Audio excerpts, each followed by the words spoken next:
Well, good afternoon, everybody. I hope you are having a great Saturday so far.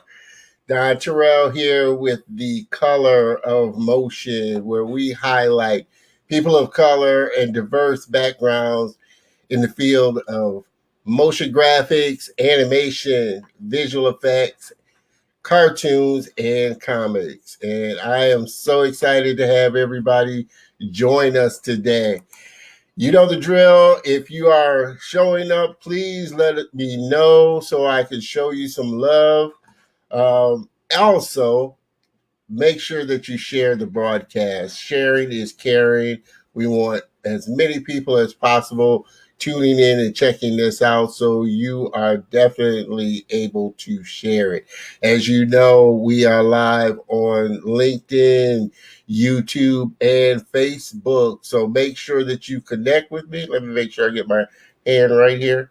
Make sure that you connect with me on either one of these channels. We are streaming live now. I hope everybody has had a great, productive week. I know we are going into holiday season, which I'll mention this at the end of the show about next week's show, but I hope everybody is safe and well going into this holiday week for sure. I'm just doing a little bit of housekeeping, making sure that I am live on all my channels. Again, please make sure that you share this with your tribe. And as always, like I said, please jump on. Let me know where you're tuning in from and who you are so I can show you some love for sure. Okay, I am live on LinkedIn. Let me make sure that I am broadcasting live on YouTube and Facebook as well.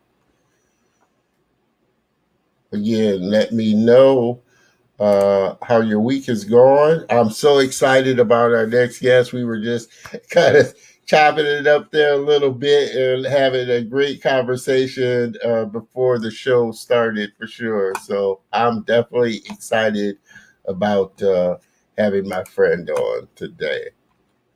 And make sure I'm broadcasting live on YouTube. And one more. I want to make sure I am, and I'm not ignoring you. I'm checking on my other monitor here, so I don't want you to think I'm ignoring you. One more, and I am live on Facebook. Okay, I like watching it live on LinkedIn. So, again, you are joining us. We thank you for joining us on The Color of Motion.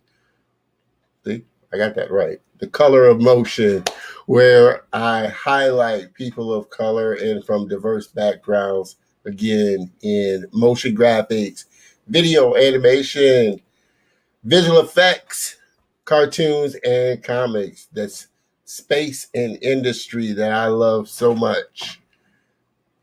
All right, we are ready to go, and I am so ready to jump into this and have a great sit down with my guest. Just as a little background here, my very special guest and friend that is on is James Mosley II. James is an animator and TV animation manager, originally from Detroit, Michigan. Can you believe that? That was the first thing we connected with.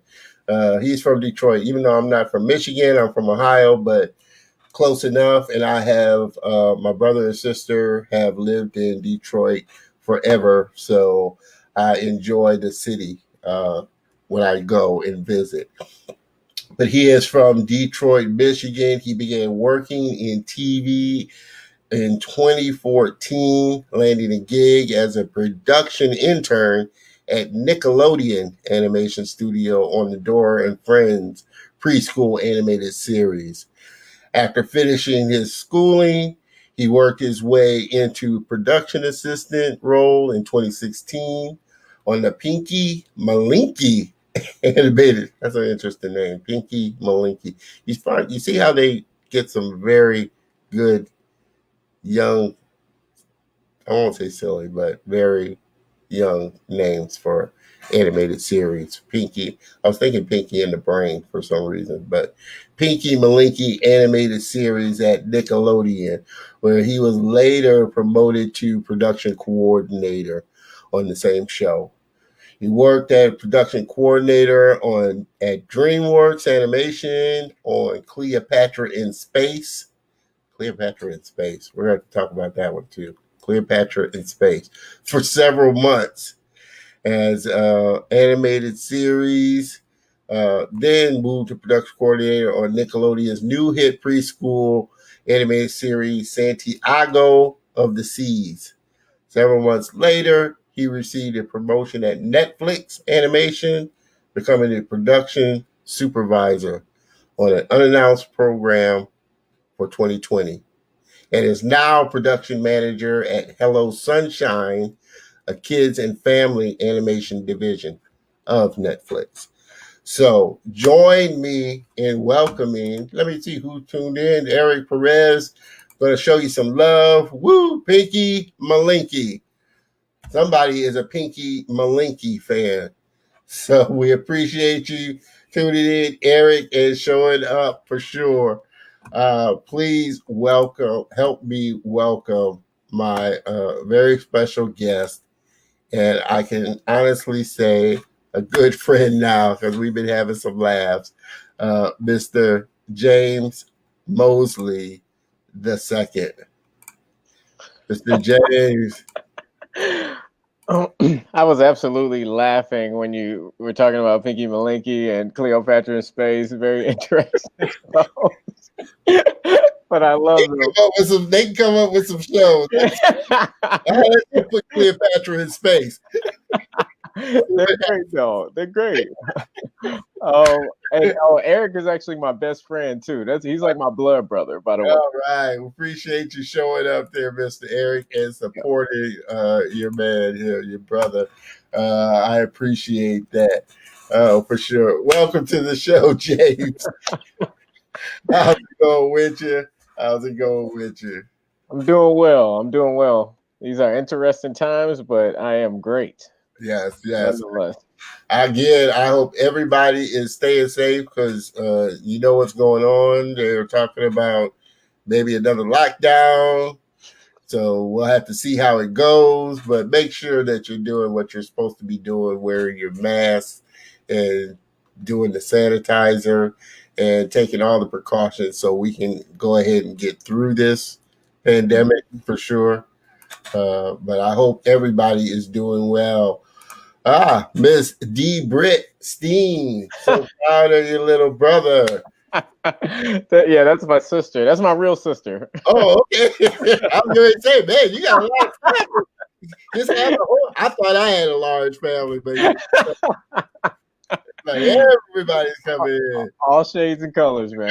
Hey. Is she in Detroit as well, or is she back in Detroit? She's over in she's in Michigan. She's in Canton, Michigan. Okay, Canton. Mm-hmm. Like I said, we immediately connected, James and I, and kind of found that little synergy. Like I said, I'm not from Michigan. I'm from Ohio. But hey, if you're from Canton or Michigan and you've been to Cedar Point, then you've been to where I'm from. So if you know Cedar Point, then you know where I'm from. Great landmark. That's a great landmark because I was like, what? Everybody says Sandusky. Yeah, exactly.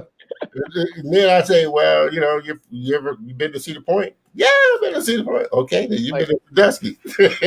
I'm like, oh, okay, yeah, I know exactly where that is. You've been to Sandusky. But we found an instant connection that way. Like I said, my brother and sister have lived there since they left home. So that's their home. And I do enjoy going to Detroit and visiting. I know it has a rich. Really do love the art scene in Detroit. It has a really nice art scene. You are the first person that I have talked to that's brought up the art scene. It really does have a nice art scene. I do like that. Right. it is got a lot going on for it for sure. So I'm looking forward to sitting down, diving in, and talking with you, brother. Like I said, we've had a great laugh and definitely have found some good connections here. I appreciate that. I'm ready, man. Oh man. Well. First off, let me ask you, how did you get started? I mean, were you always artistically inclined, or was this something you kind of picked on later on down the line, or That's a good question. I think, I mean, if you talk to my family, I've always been kind of artistically inclined, as you just said. When I was about 4, I used to sit in front of the TV and watch a lot of like Nickelodeon shows, which Okay. is crazy because I ended up working there. But I would watch a lot of Nickelodeon shows, That's a good circle of life type of thing. oh man, you wouldn't believe like some of the talks that I have with my mother. I used to like Dora, especially. I would draw my own characters to be in the shows, and I wanted to be a show creator at like 4. And I would draw on our walls and get a whooping for it as a kid. And I hope the police don't come after my mom now.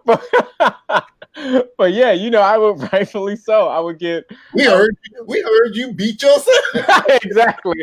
This is a new time we're in. So That's the case. My mind would have been taken away. right. Taken away from me. Absolutely. And this is the Color of Motion podcast. So I'm sure there's similar. We know how it goes. We know how it goes. Exactly. So I mean, I would draw like everywhere. I would draw like in church, like on my mom's envelopes. I would draw on our walls, like on pieces of paper all around the house. So yeah. It's always kind of been there, to answer your question. So was this your idea of what you wanted to do, or was that just something that you liked? Because I knew when I was growing up, I wanted to be, I always knew I wanted to be a comic strip artist.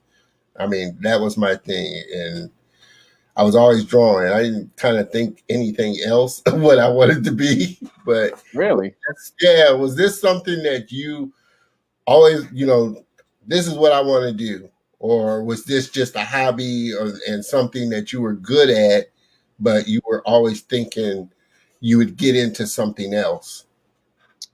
Yeah, it was definitely, as I was growing up, it was a hobby, but I got into basketball around the 4th grade, I think. And at that point, from then on, I just thought I would be going to the NBA one day, for some reason. Not tall. There was no hint or sign that I would be going to the NBA, but I just thought that. Oh man, Miles did say, "Boy, you better think of something else, as a plan or something." Well, there was like an inner parent inside of myself when I was like 16, and at that point, I knew I wasn't going, and I was like, I need to figure something out now. Okay, so at that point, did you say, "Okay, I think art or my talent would be something that I could go into"? Yeah. I think around at that point, it was it was a bit like getting into a divorce with your dreams. Like when I was around 16, and I had to figure out what I was good at that I could excel at, what I had a natural knack for, and I remember I could draw, and at the time Aaron Magruder was huge, and I just started drawing comics for our school newspaper in high school. Gotcha. So what was your kind of journey through, grade school to college to actually getting in the workforce?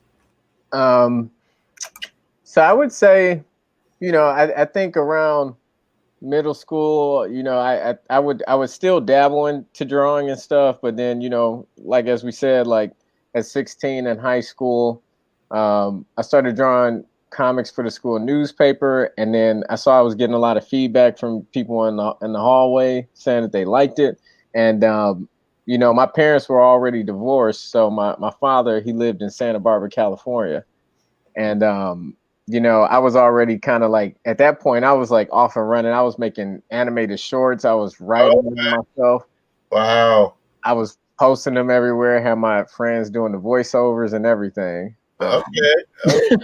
I thought I was gonna be like a show creator at some point. So you know, I just moved out to California with my dad and Okay. started. So did you go to design school, art school out there, or did you just try to fall into the workforce and just work your way up? Are you allowed to say like curse words on here? Because I was gonna say, oh hell no. Okay. Like I said, it's live. We gotta roll with it. I don't have a bleep button on this one. Exactly. Well, I'll say this then, Don. Now, I'll say, oh heck no, I didn't go to art school. It cost too much at the time, you know. oh man, and it's funny because I mean, I went to the Art Institute here in Houston, but I tell people, I tell you know, up and comers now, there's so many great online courses and classes that teach you much more targeted uh, information on whatever it is that you want to do, that are taught by instructors that are actually working in studios, that are way less than what you would pay for Art Institute, or and I'm not knocking any of the schools because, like I said, I'm alumni, and a lot of Mhm. people have come out of Savannah, School of Art. But hey, if you're an animator, there's School of Motion, there's Gnomon So School. many. There's so many online great schools that are really uh, teaching animators and visual effects people really practical type of things. If there's one thing I learned this year, I don't know whether it's age or experience, but the answers are just out there. You know, like you can find it, like whatever you want to learn how to do. YouTube University. YouTube University, man. Like, You can learn whatever you want to know. You can find out on YouTube. It's a video somewhere.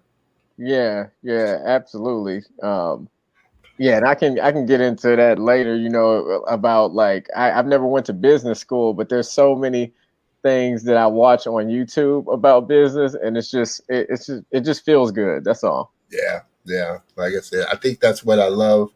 I love about this time. There's so many platforms and entities out there to where whatever you want to figure out and learn, you can. You can just jump online. Mhm. You're able to connect with so many other people now with social media and everything. That is just, and there's so many great tools and software out there. I mean, it's just a great time for content creators now. If you're that don't that don't necessarily have to go the traditional route if they don't want to, like schooling for example. If you're wanting to learn something, of course, like I said, there's YouTube and there's Google, there's online. Mhm. If you're a filmmaker, you don't necessarily have to go to a big studio. You can put your movie and film on YouTube, and 9 times out of 10, they'll find you there if you got a good product. Photography, there's Instagram. So there's so many places out there now for the content creator. Yep. Yeah, I love it, to be honest. You know, I know certain people have a different relationship, excuse me, with change Yeah, in the world we're in now. But for me, I'm super excited. yeah, yeah. And like I said, I date myself. I'm older. You're 26, Don. What are you talking about? You're not 26? Yeah, yeah, right. Everybody's looking at the gray hairs and like, yeah, right. He's 26. I'm gonna shut up. I'm gonna shut up. A little bit older than that. And I remember, like I said, because it's fortunate. And like I said, when I went to the Art Institute, they weren't even teaching computers, so computers weren't even a part of the program. I was taught in traditional design and advertising. Basic graphic design and advertising. It wasn't, but couple of years after I graduated that they started implementing computer animation and computers into the schooling. So it Wow. tells you a little how old I am. And then when I, started in the business, I was doing a lot of production work, design and graphic design, but we were doing it by hand. They were drawing all the artwork for newspapers they had a room of artists that would draw all the artwork and the clothing. They That's crazy to me. Like, they I just shoot can't even they shoot fathom. the artwork with a camera, and we paste it up on a board, a physical board that was shot. So I know the early stages of when they were doing everything by hand before desktop publishing and computers were really able to do the production work and the design work and stuff. So, but I do enjoy seeing the gradual production of how computers has really changed the dynamic of things. That how jarring was that for you? Like, to be, doing things one way all these years, and then Yeah, suddenly, it's funny because I had to lie to do it because at the time, like I said, they were doing it. I used to work for a sporting goods store in oh, the advertising department, and all the clothing and gear and stuff like that. Like I said, they used to draw it by hand and everything. wow. But then they were closing down the division out in California, and they were using computers. So they asked everybody at the job, "Hey, do y'all know how to lay out stuff with computers?" Yeah, I know how to use computers. Yeah, I ain't gonna give up my job. I said, "Yeah, I know how to use computers." Stuff. So I learned by self teaching how to use computers and everything, and just There you go.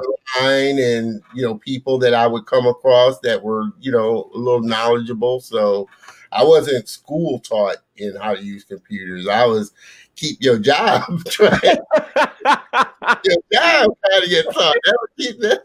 That's That a education is priceless. but Keep your job. love, just the whole, like I said, progression of seeing how technology has just grown. So were you did you like using a certain animation software, or were you more traditional hand drawn animation I'm type? so excited to be talking about this. Thank you for asking that question. Yeah, I would use. So when I was like 16, I started a YouTube channel. I made up in my mind that this is what I was gonna do for the rest of my life, and I wanted to start making shows because Aaron McGruder had got a show, Mm-hmm. and so I started using Flash, and I Okay. used Flash for years since then. Yeah, yeah. Actually, it's Adobe Animate now. Since Oh, yeah, excuse since Adobe bought it, they renamed it Animate.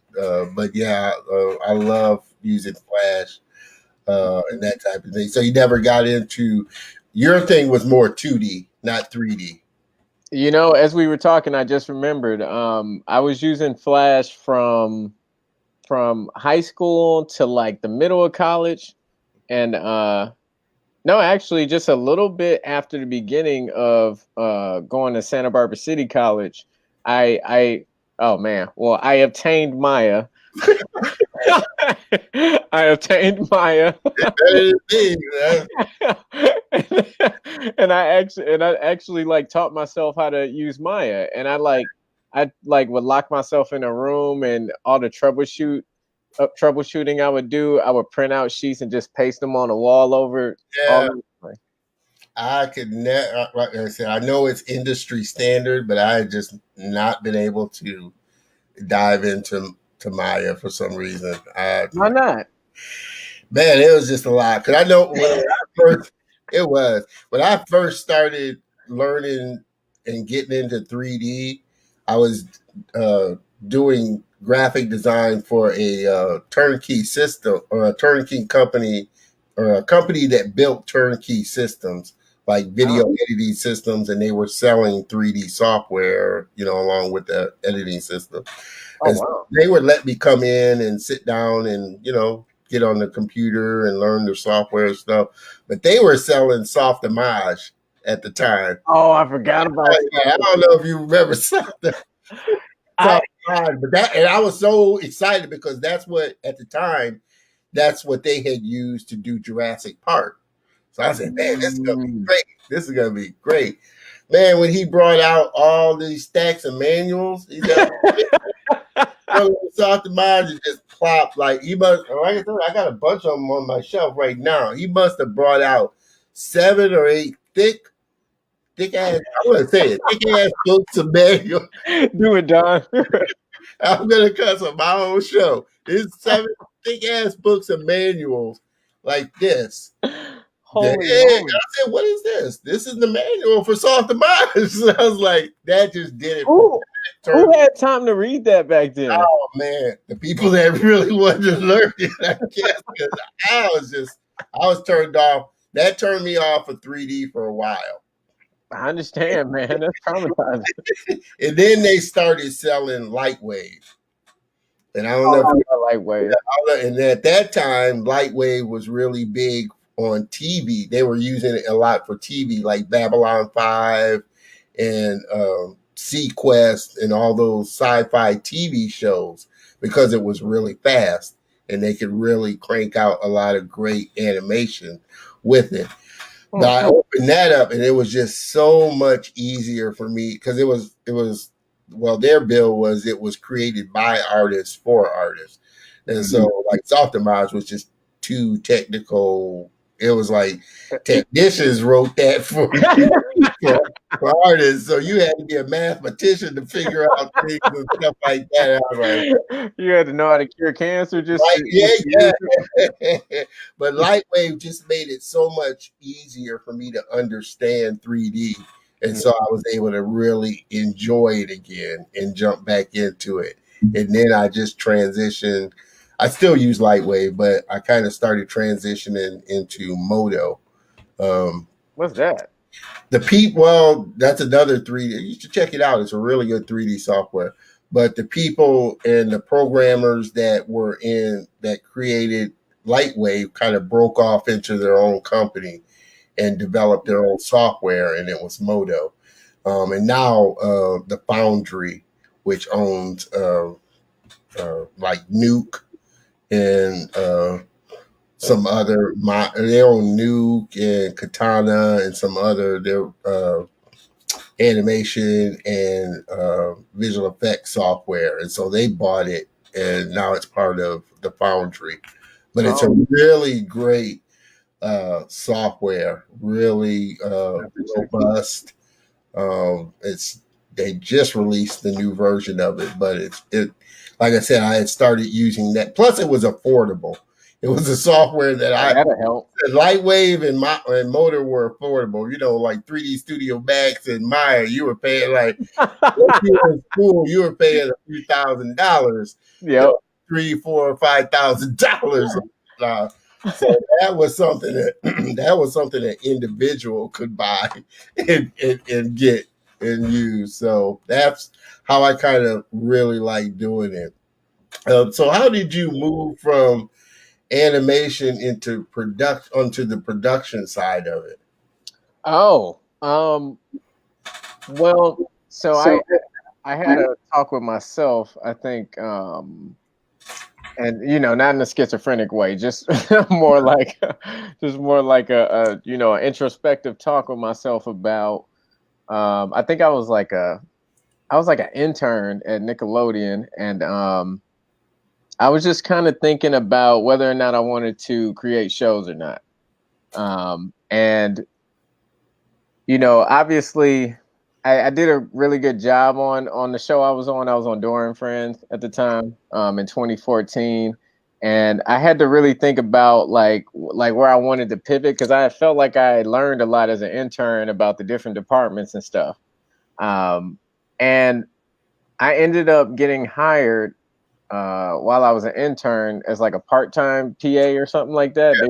They must have really wanted me bad, I think. There was a great line producer there that pulled some strings for me. So I don't want to put her name out there just but she pulled some strings, and I became a part-time PA. And when I was a PA, I just really kind of saw how, I feel like I'm pretty good with people, and Yeah. how great I was with people on the show and stuff like that.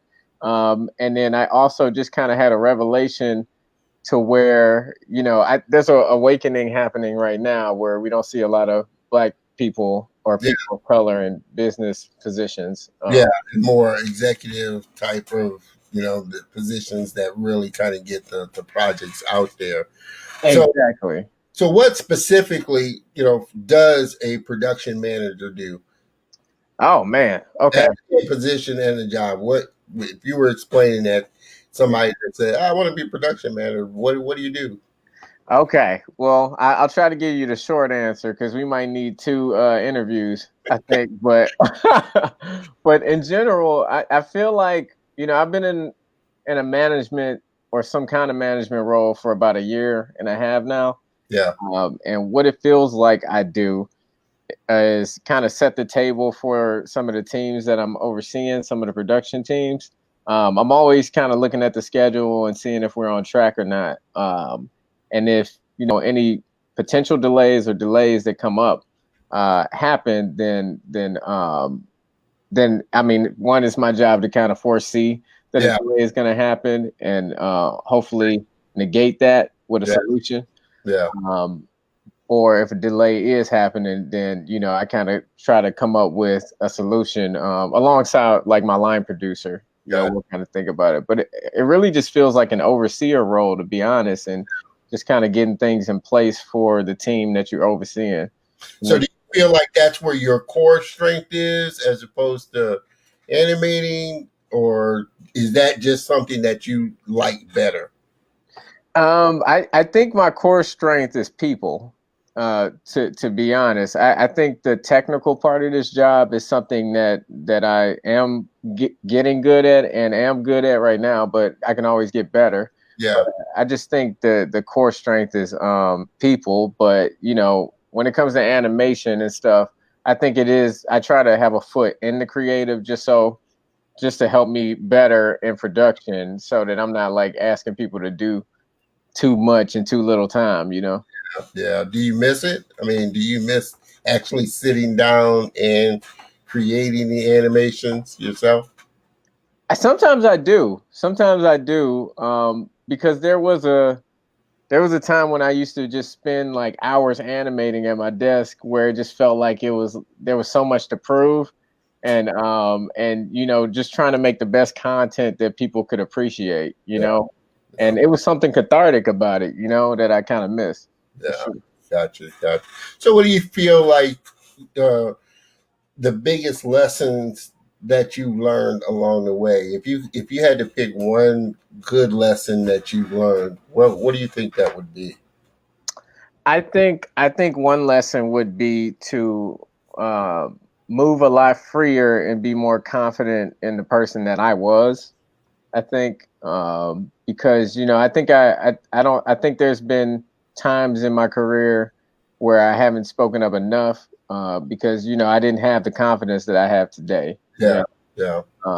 And I think if you are somewhere, if somebody puts you in a position for who you are, then you should just kind of you should just show your personality. Yeah. As vibrantly as you can. That's good. Well, everybody, like I said, we are, hope you are enjoying this conversation as much as I am. Please, again, still throw, we got a message here from Mr. Eric Perez. Well, there is no post.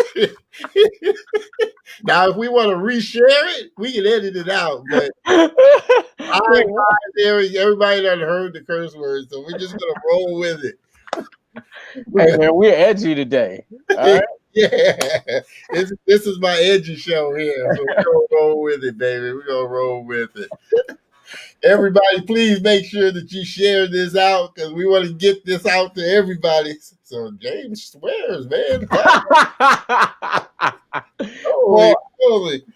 I mean, I'm going on record though. I do swear though. I do swear. I may not do it a lot here, but Oh man. So what do you think the biggest challenge that you faced as far as uh, being a production manager? Is it the keeping people together on a project the biggest challenge? I think if you are running the culture on the show correctly, then you don't have that problem, and that is not the problem that I see. Mhm. Keeping people to like on the show. I think the biggest the biggest challenge I think is let me think about that really quick.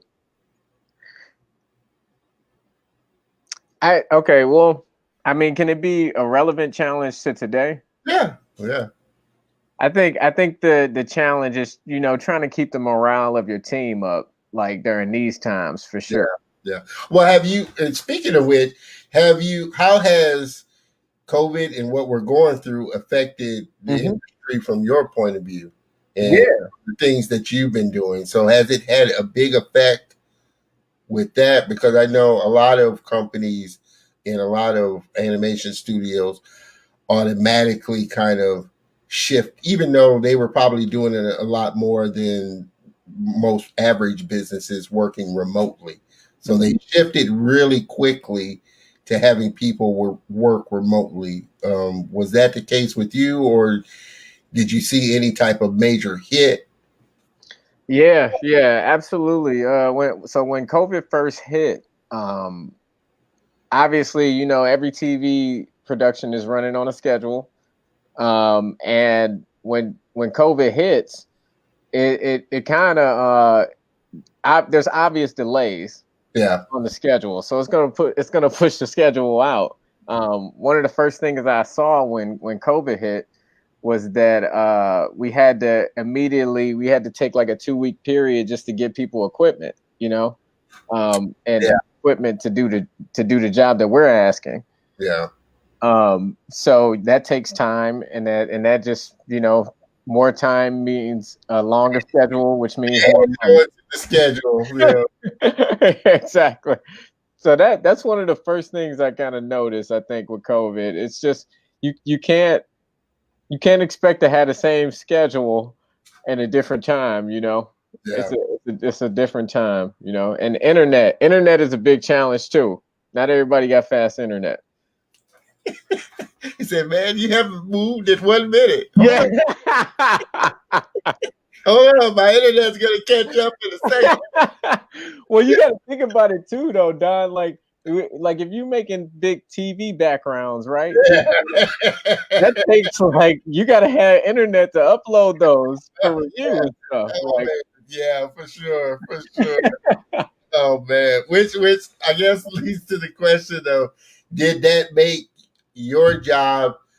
Obviously, it made it a little different because you were kind of communicating things through Zoom calls or whatnot. Did it make it more challenging, or do you just kind of navigate and find the way to do it? Yeah. So one of my jobs, I think, as a production manager, is to be an effective communicator and to articulate what the needs are, and just to keep everybody aligned, and everybody on the same track, making sure information gets to the right place. And that's hard to do remotely, because not everybody is always around their computer. Some people have children that they have to tend to, rightfully so. Yeah, There's just so many things happening now when you're at home, and so it's hard to, kind of corral everybody. It's a challenge, but it's not too hard for me, I think. yeah, yeah. Um, and I think that I think I think it's just I think that's mainly it. Just trying to like keep the communication effective, um, and everything's through emails, and then obviously I get Zoom fatigue too. Yeah, I think Zoom stock done went up through this I know I missed it. whole thing. Like I said, if you were part of Zoom, Zoom just is making a killing through this whole pandemic for sure. Not too late to invest either. No, no, it's gonna go on for a little bit, so you get in, so you can still jump in there. You seem to gravitate towards children's animation. Is that kind of what you like doing, or do you like the anime or the real cerebral type of animation or 3D? I mean, what's your kind of take on what you enjoy kind of?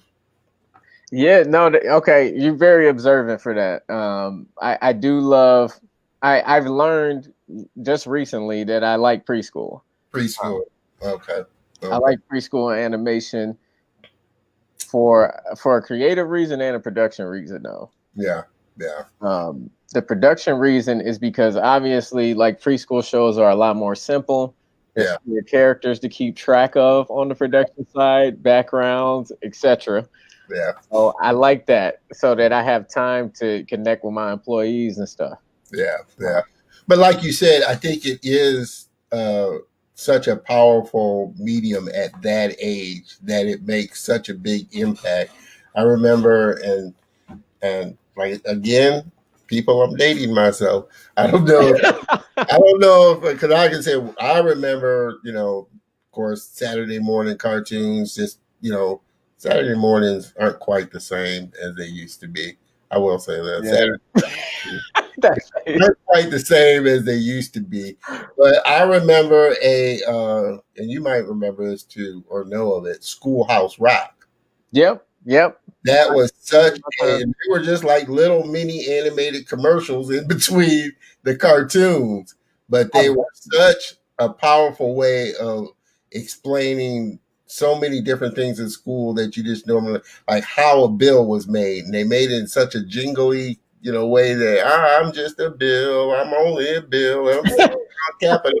I tell you, I can remember. That's how impactful it is. You can still remember the tunes that were sung with it, and it's how you learned about government, or they had one on a noun or a verb, and you just yeah, remembered it. But it's such an impactful thing, which is why I love animation and cartoons, because I know the power in of how it can make an impact on somebody. yeah, yeah. That's actually that's one of the other reasons that I like preschool, because you can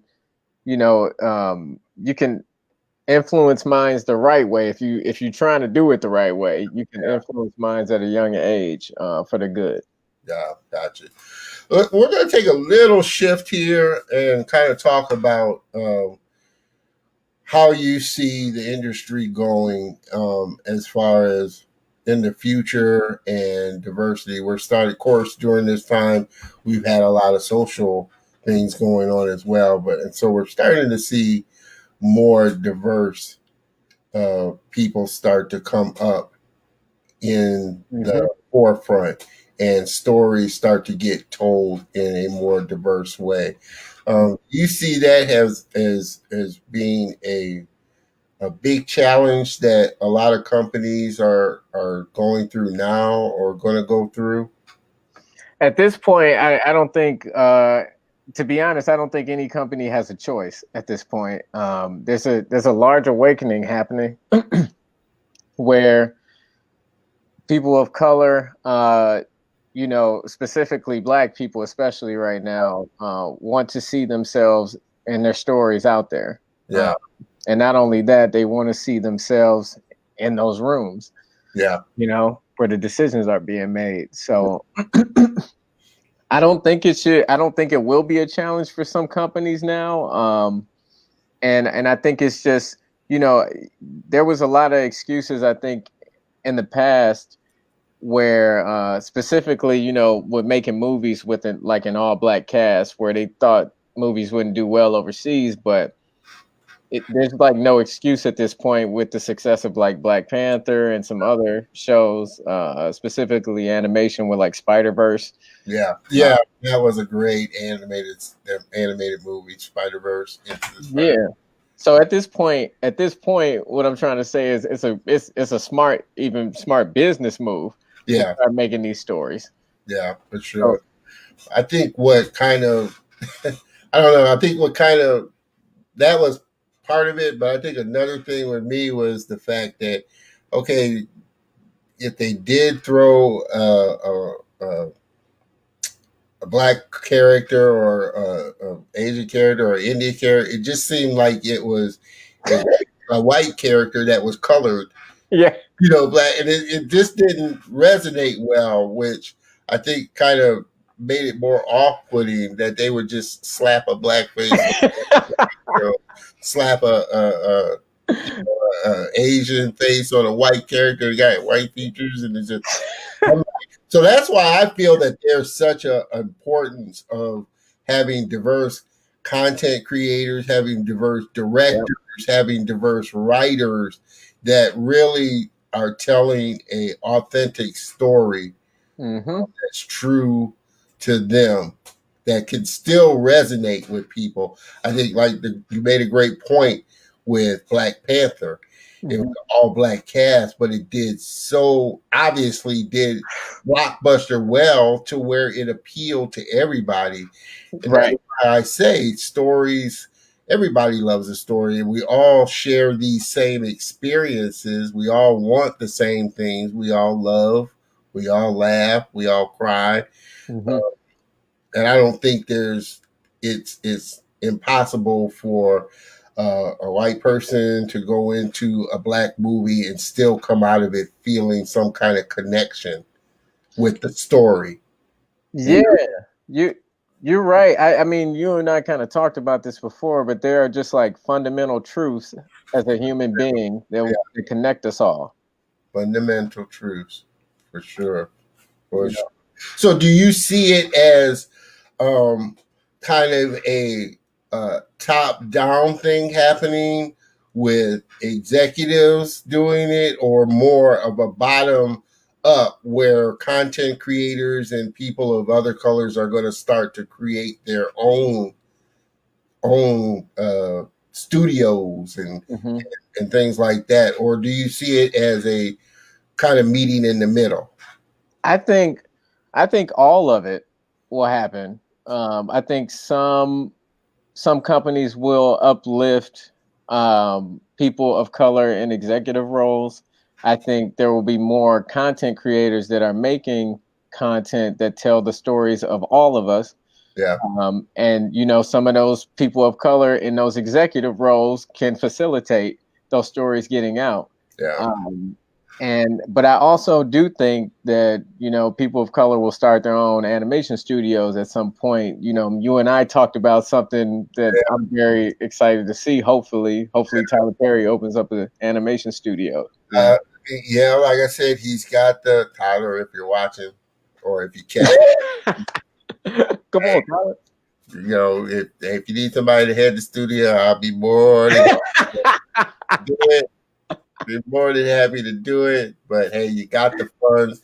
And then, like I said, we have such a plethora of people that are affluent in our race that have the financial backing to put behind a lot of content out there. So I would hope that they start to gravitate. But I also know, in just speaking with you and some of the other content creators that I've been fortunate to connect with, that we're already hungry for starting our own thing. And so I know it's not going to be, like you said, too long before we start seeing a lot more studios from diverse people creating their own content.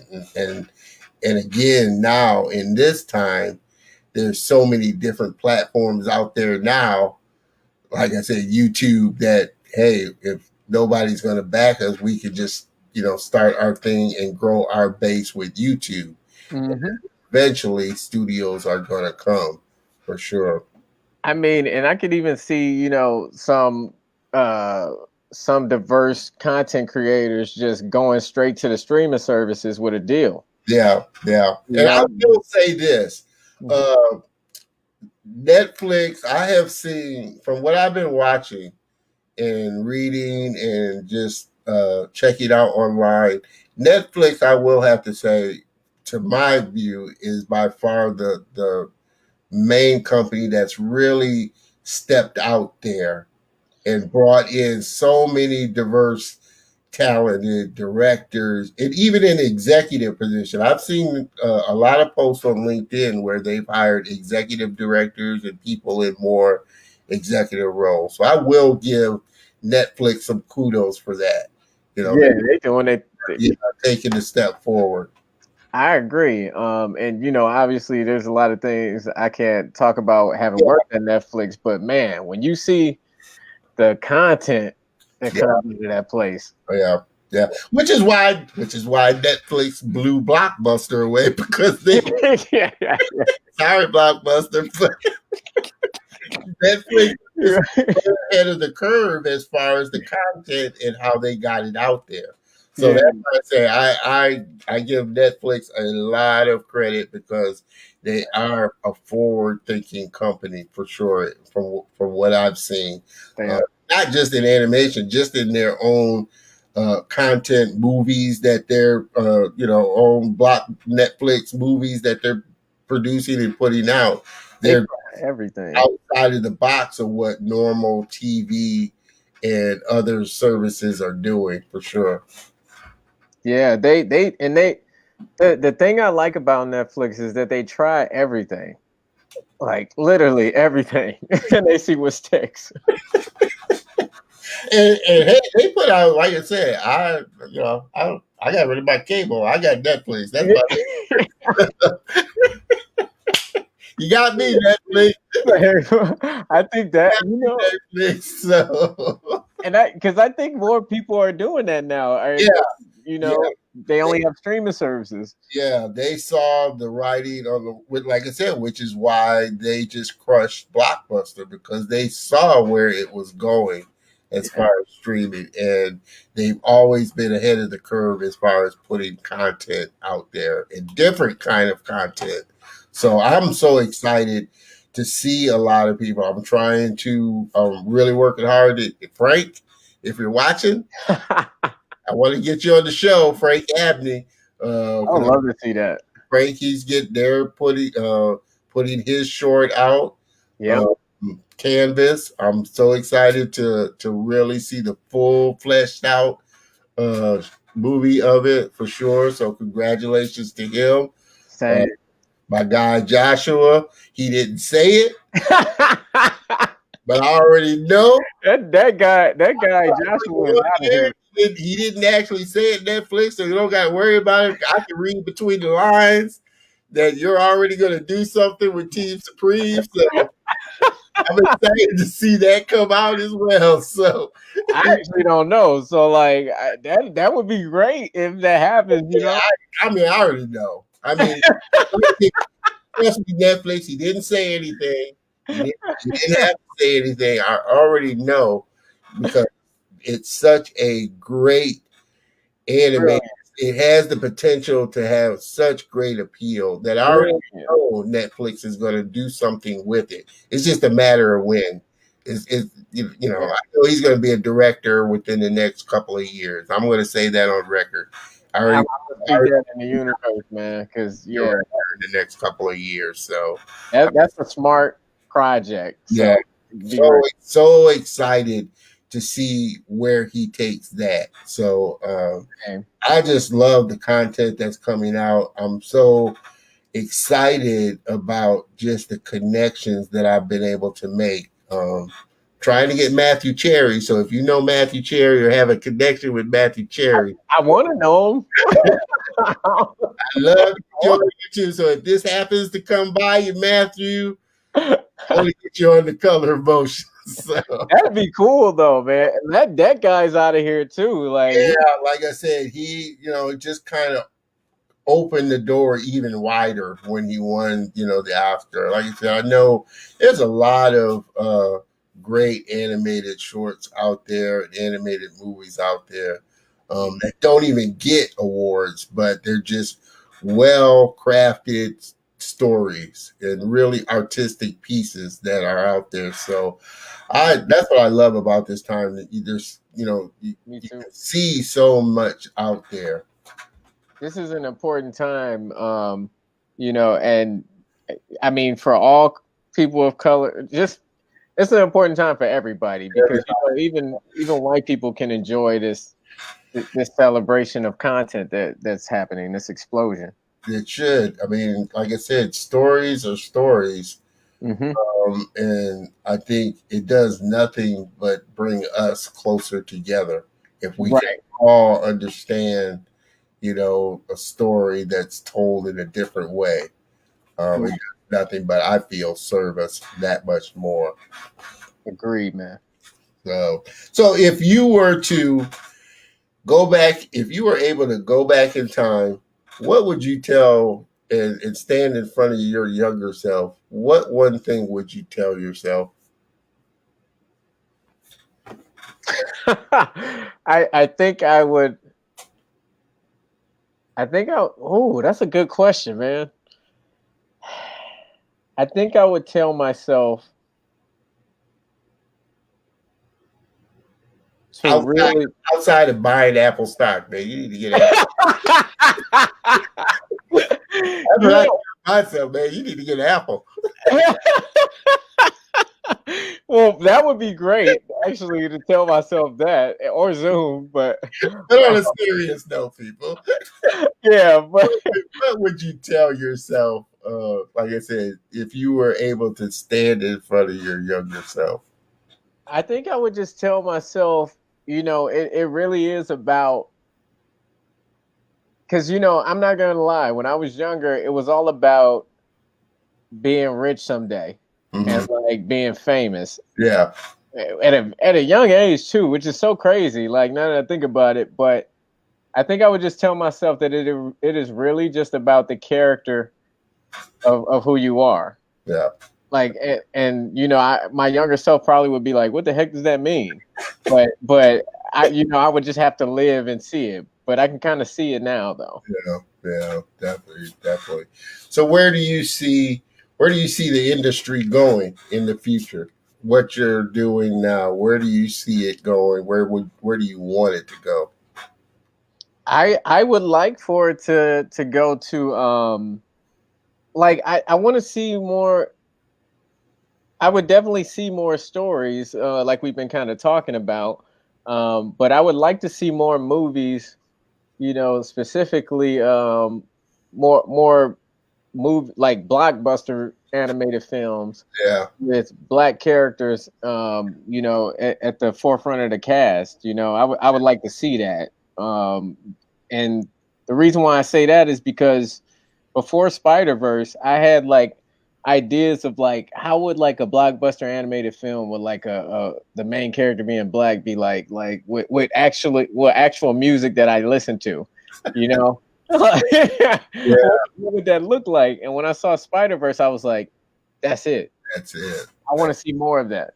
Yeah, I think, like I said, which is kind of the main reason why, like I said, I really am excited about the show and passionate about the show is I know how powerful an image that is to see people that look like you that aren't the typical type of movies that are put out, which was why I feel like Black Panther was just so far ahead because it's like, wow, kings and queens and regal, just the clothes, the just the airness of it was just so far beyond what I would think, Even the technology side of it. Oh yes. I thought it was good. I thought they were going to be like in the grass field somewhere or something.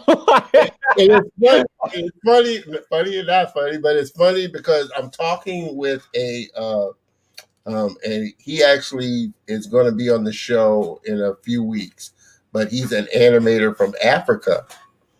And we were talking about just the perception of what people were thinking, and the animation industry is starting to slowly grow in Africa. And he was saying, yeah, people kind of think that the monkeys jumping up at you, this type of thing, and it's like it's a crazy perception, knowing that we come from kings and queens, it was just such a, like I said, mind blowing thing. And then, like you said, just the technology of the sci-fi about behind it was it was such a great movie. It is so impactful in such a way. It's so sad that Rest in peace. Yeah. He passed away for sure, because I just knew he was going to do 2 or 3 more sequels on that for sure. And Heartbreaking, man. it's just so heartbreaking that he is just not going to be with us to do that. But he made such an impact in so many other movies as well, outside of Black Panther. Yeah, movies I didn't even know about. Yeah, like I said, James Brown. He played every black hero. Every black hero and every black person we had, he played. So Yeah, he did. so he just made such an impact. But it was just such a great movie because, like I said, just the regalness and airness of it was just so far beyond what I was thinking. When it was about. Same, man. They did it right. Oh man, and just did it so well that it just blew every movie that they've made to that point. I think that's what really like, damn. My girlfriend works at Disney, so I just I'm gonna silently nod there, Don. It just blew out the water. Exactly. We didn't think it would do that good, but it really did exceed my expectations too, though. It did. And I was talking to somebody the other day, and we were talking about and I can't think of her name, but she won Oscar for Best Clothing Wardrobe. I cannot think of her name, but she is such a talented fashion designer, and she just nailed the wardrobe all across the board. It was just such a great thing to see for sure. Such a great thing for sure. Like I said, we have gone well into an hour for sure. We've just scratched the surface, people, of what. I was happy, man. That blew by, man. It goes by quick. Like I said, normally, I tend to typically keep it around 45 minutes, people, but me and James have hit it off so well. I know. I can go another 30 if you want, man. Man, I appreciate that for sure. But is there any other? Like you said, you like the preschool age, but what do you watch? When you watch animation movies, what type of movies do you like watching outside of what you do as a job? Yeah. Like when it comes.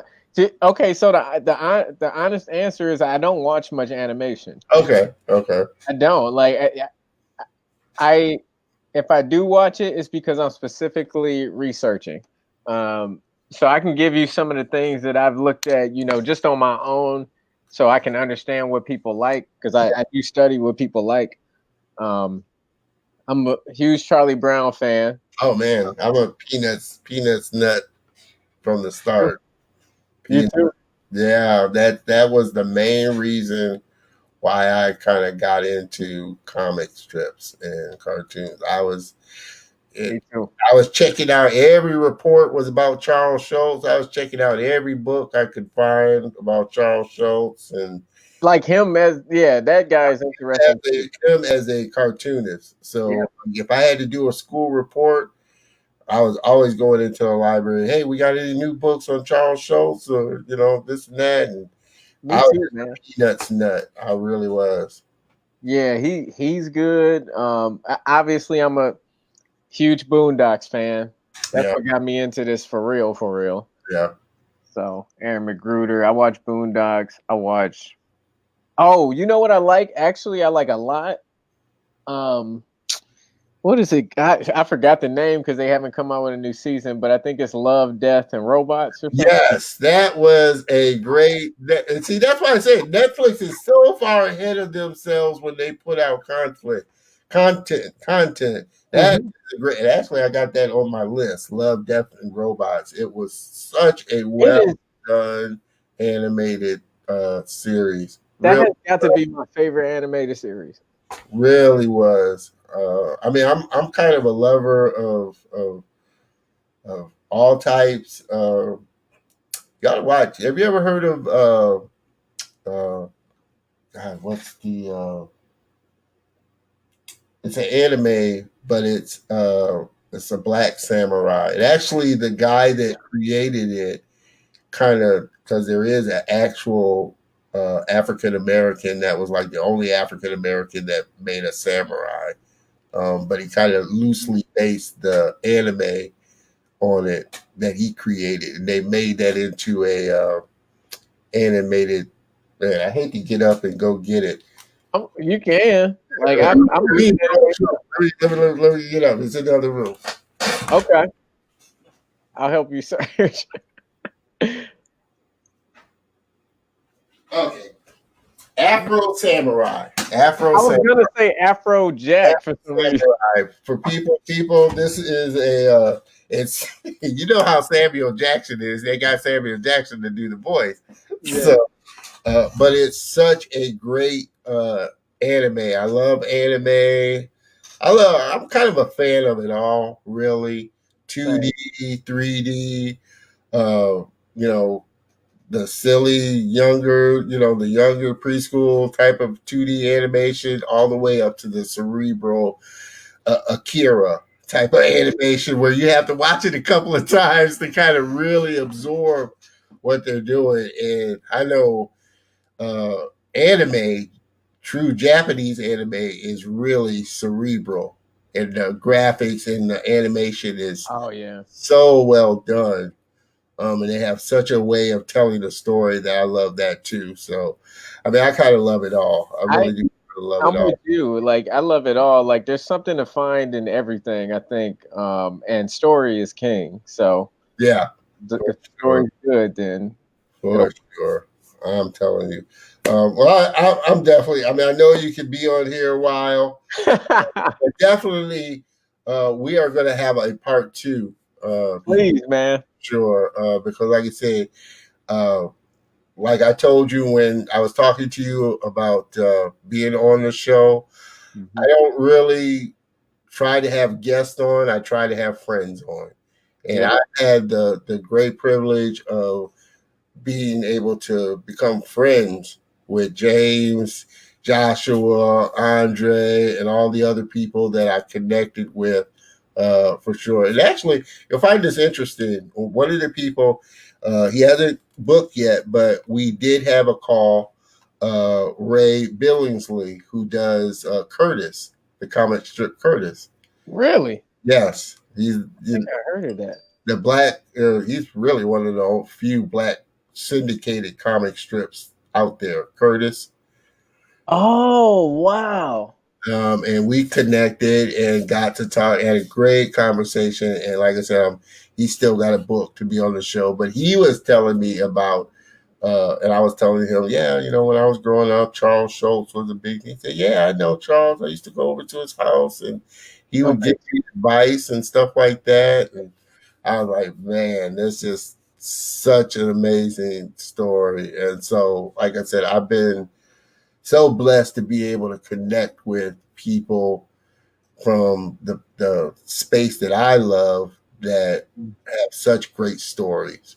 And so I am so blessed to be able to call you friend, James. Like I said, we have a kind of a kindred spirit there and have an opportunity to laugh. And I can see we have a great kindred sense of humor for sure. Absolutely. We're on the same page. I appreciate you so much for being on the show, and I'm definitely going to have you back on for a part 2 for sure. Like I said, you've been so gracious. Looking forward to seeing what content that you put out and come out with, and definitely know that there's going to be a space where we're going to be able to work together and collaborate with on too. Like I said, we've already kind of talked about a lot of things that we have in common and are wanting to do for sure. So I thank you so much for. Thank you, man. Thanks for having me. For sure, I appreciate it. Be safe where you are. Have a great Thanksgiving for sure. You too. People, if you want to connect with James, he is on Instagram and Twitter. Make sure that you connect with him there. He is also on Facebook as well, James Mosley II. No James Mosley the third, just the first and second. Not yet. Not yet.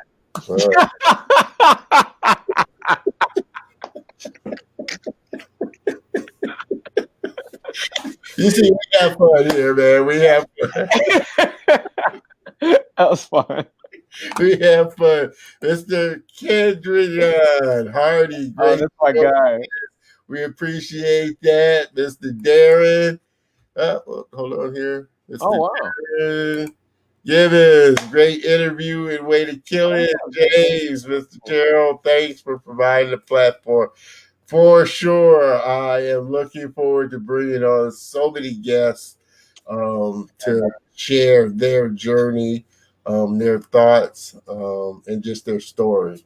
As my tag likes to say, stories come in all shades. Stories come in all shades, and everybody loves a well-told story, for sure. So we all love that, for sure. I appreciate everybody that's tuned in. You know we are here every Saturday afternoon, 3 p.m. Although I will say now, next week, I will, because it's the holiday weekend, I won't be doing a broadcast. I know people will be with their family and friends as much as they can during this time, but with it being the holiday weekend, make sure that you come back and join me on the 5th of December because it's going to be a great show for sure. And again, like I said, I am definitely looking forward to having my man James come back and chop it up with me again for sure. Yep, absolutely, man. Just let me know when later. I hear you. I hear you. James, if you want to hang out in the back backstage when I close it out, we can chop it up. Otherwise, you are free to go there. But I'm gonna throw you backstage. Thank you again. Everybody, give James a round of applause. Everybody in the studio, give James a round of applause. Thank you, my brother. Thank you, my brother, for the work that you do, for everything that you are putting out there, and just for being who you are. I appreciate that, man. No problem. Thank you again. All right. All right. Everybody, thank you so much, like I said, for tuning in. This was a great show. Like I said, my man James and I have kind of found a little kindred spirit there, and we definitely have a laugh when we get together for sure. Miss Rita, appreciate that. Make sure that you tune in. Make sure that you share it. Because I do want to get this out there with all the gusto that I can, for sure. Again, connect with me on either YouTube, Facebook, or LinkedIn, and you will get notified of when the show goes live. And I definitely want you to be a part of this community here because I so enjoy having you on here. I so enjoy the guests that I'm able to bring on. And this helps to inspire me that, hey, okay, everybody likes it. So let me keep doing this. So this is something I want to do. Again, thank you for tuning in to The Color of Motion every Saturday afternoon, 3 p.m. Central Standard Time. Again, I will not be broadcasting next Saturday because of the holiday weekend, but make sure that you join me on December the 5th back here at it with another great guest and a great show for sure. So with that being said, everybody be safe, do what you're supposed to be doing, and we can get out of this pandemic as quickly as possible. But please make sure that you have a great Thanksgiving. Be thankful for the people and friends that you have, family and friends that you have around you and celebrate the holiday with love.